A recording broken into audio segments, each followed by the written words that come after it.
Hello there, my name is Apocalypse Hero, and today we answer the question, how do you remove ink from paper? It's become commonplace where if someone wants something to be unchangeable, they write it in pen. Names are signed in pen, legal documents are filled out in pen, and checks are allotted with pen. It's the modern take of written in stone. But what makes ink so hard to remove? Why are pens considered so much more resilient than pencil? This all comes down to one fundamental difference, the states of matter at which they are applied at. Pencils are typically made with some mixture of graphite and clay as a solid, while the ink from a pen is a liquid. And despite the smooth appearance from afar, in reality the profile of a paper is a hodgepodge of cracks and crags as the fibers overlap and fold. So when graphite is rubbed across, pieces break off and get trapped inside the folds and embedded into the grain, while ink seeps into the pores, resulting in a film on top with many roots underneath. Then, when the ink dries, it cemented itself in whatever it lies across. Prior to the cementing, though, it's quite easy to move around, where even a hand moving across it can result in smearing. This is one of the primary methods of stain removal from paper.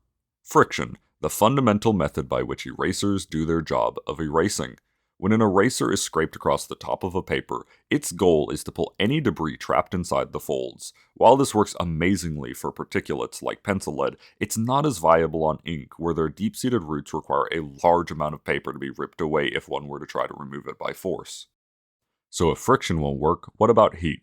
How hot would it need to get in order to melt the ink, allowing for it to flow back off of the paper? Really hot, and the exact temperature needed varies depending on the exact pigments used inside of the ink, with some pigments claiming melting points of over 1,000 degrees Celsius. Keep in mind that the combustion point for paper is around 450 degrees Celsius. Does that mean that melting the ink is out of the question? Not technically. Though the viability of the process is hindered, the melting point of objects decreases as the pressure decreases, while the combustion point does not.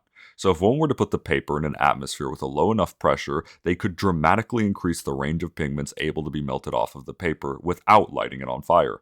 Or, considering fire requires oxygen to be present for the reaction, one could deoxygenate the area so that a fire could not occur. Moving on from pressure chambers and deoxygenated zones, though, what about using chemicals? Yes, if you were to pour acid on top of ink, it would likely remove it. Sadly, it would probably also remove the paper underneath unless the exact amount needed were to be applied, which is highly unlikely. So what about some less aggressive chemical methods? Well, while it still depends on the exact compound used inside the ink in question, there are some general use chemicals that may be effective.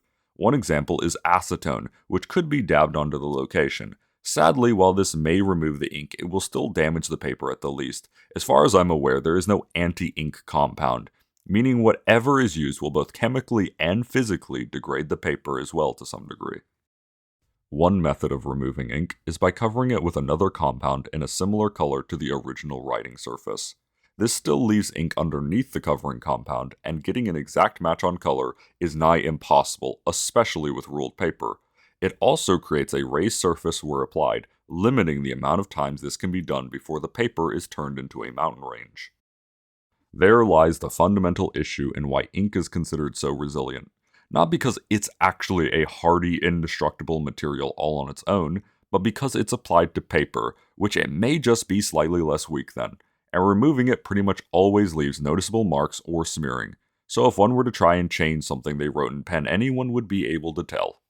But if you need the ink gone as fast as possible, consider trinitrotoluene.